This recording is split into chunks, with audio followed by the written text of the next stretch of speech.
অনেক গালাগালি করতেছেন, বকাবকি করলেন। মুহাম্মদ মিথ্যাবাদী, মুহাম্মদ নবুয়ত দাবি করেছেন।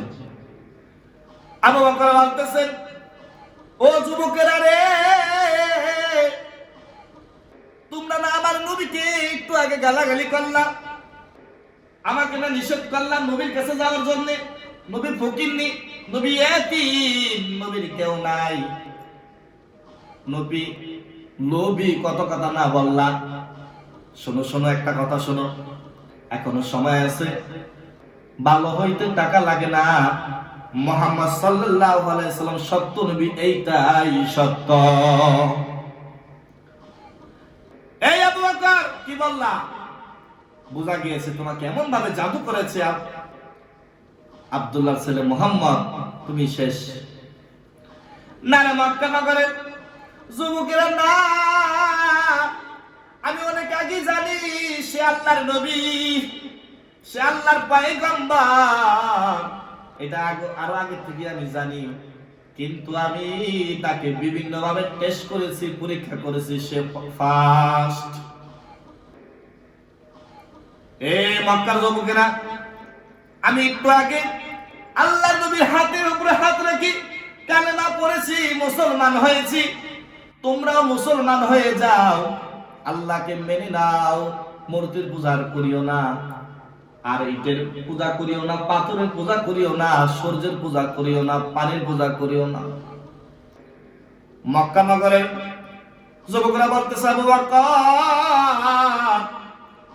আর একবার যদি তুমি আমাদেরকে এই ফালতু কথা বলো, বুয়া কথা বলো, তাহলে তোমার পিঠের চামড়াগুলো সবগুলো উঠাইয়া ফেলব। তোমাকে ভাবছিলাম তুমি অনেক ভালো,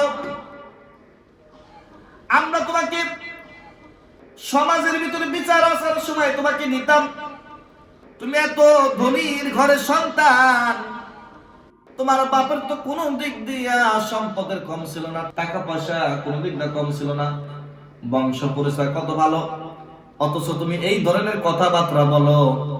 যদি আর কখনো এই ধরনের কথাবার্তা বলো, তোমার পিঠের চামড়া গুলো সব উঠে ফেলব।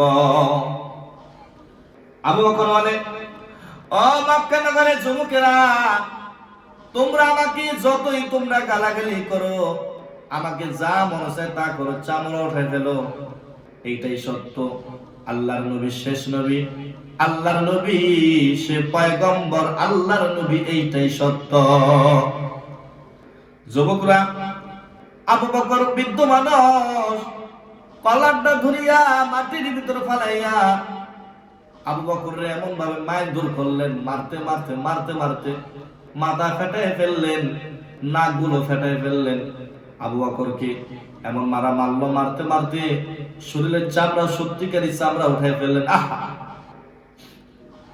আবু বকর রক্ত এমন ভাবে পড়তেছেন, পড়তে পড়তে আবু বকর ডাক দিয়ে বলতেছেন, ও মক্কার যুবকেরা, তোমরা আমাকে যতই মারো না কেন, আমি সত্য এইটাই বলবো, আল্লাহর নবী, আল্লাহর পয়গম্বর, আল্লাহর নবী, এইটাই সত্য। মক্কার যুবকেরা এমন ধরা মারলেন, আবু বকর বৃদ্ধ মানুষ মারতে মারতে আর এত কষ্ট দিল, আবু বকর অজ্ঞান হয়ে গেল, মাটির ভিতরে পড়ে গেল, হুঁশ নাই। আবু বকরের মা জানতে পারলো, বাবা জানতে পারলো, চাচা জানতে পারলো, ভাইয়েরা জানতে পারলো, তারাও বড় বড় লাঠি নিয়ে আসলো। কেরে আমার ভাইকে কারা মারলি, আমার ভাতিজাকে কারা মারলি? দৌড়ে যখন নাকি লাঠি ছোটা নিয়ে আসলেন, ওই যুবকেরা যখন নাকি দেখলেন আবু বকরের আত্মস্বজন দৌড়ে আসতেছেন, তারা পালায় চলে গেলেন। আবু বকরের ভাই বলতেছেন, যদি আমার ভাইয়ের যদি কোনো কিছু হয়, তাদের কাউকে ছাড়বো না, মক্কার ভিতরে তোরা কেউ থাকতে পারবি না। দেখবেন আমাদের সমাজের ভিতরে আমাদেরকে যদি আমার ভাই ব্রাদার, আমাকে কেউ যদি মারে, আমার ভাই দূরে আসে, আমার চাচা দূরে আসে, আমার মা দূরে আসে, কারণ হইল রক্তের সাথে এমন একটা বন্ধন আছেন, পৃথিবীতে সব কিছু শেষ হয়ে যাবে, পৃথিবীর ভিতরে বন্ধু বন্ধুর সাথে দ্বন্দ্ব হয়ে যায়, বড় সাথে অনেক সময় তালাক হয়ে যায়, বিচ্ছেদ হয়ে যায়, কিন্তু রক্তের সাথে কখনো বেঈমানি করে না। যদি রক্তের সাথে বেঈমানি করে মনে করবেন এইটার ভিতরে ভেজাল আছে। আমার বন্ধুগণ, আবু বকরকে আবু বকর আত্মীয়স্বজনরা কোলের ভিতরে নিয়ে তারপরে বাসার ভিতর রওনা দিলেন। আবু বকর হুঁশ নাই।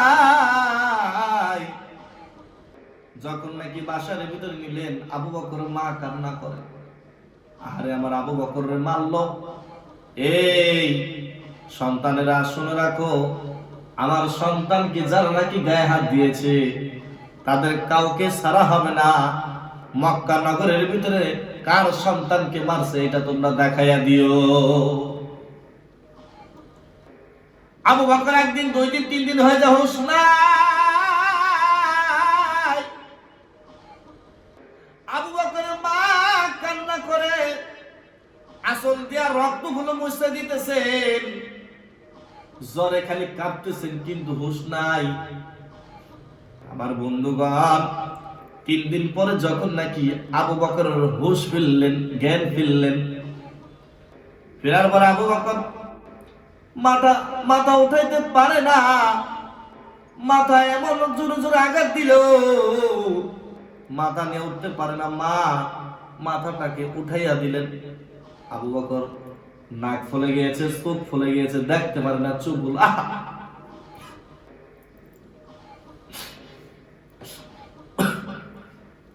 আবু বকর রাদিয়াল্লাহু তাআলা আনহু ডাক দিয়ে বলতেছেন, ও আমার নবী কই গো, আমার নবী কই? আবু বকরের মা বলতেছেন, আবু বকর তুমি কার কথা বলতেছো? কে তোমার নবী? মানে নবী কে? তুমি কার কথা বলতেছ? আবু বকর বলতেছেন, আমার নবী, আমার জানে জান, আমার কলিজার কলিজা। আবু বকর ভাই বলতেছেন, তুমি যেই ব্যক্তির জন্য মার খাইলে আজকে, যেই ব্যক্তির জন্য এত কষ্ট,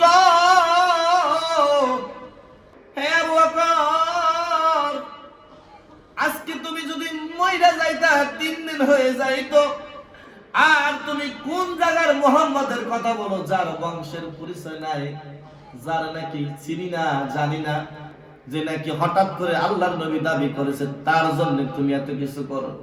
আচ্ছা আপনারা বলেন, আল্লাহর নবী বংশের পরিচয় আছে কিনা? আল্লাহর নবী কি ধনী কিনা? আল্লাহর নবী তো ধনী ছিলেন, আল্লাহর নবী তো গরিবের সন্তান ছিলেন না।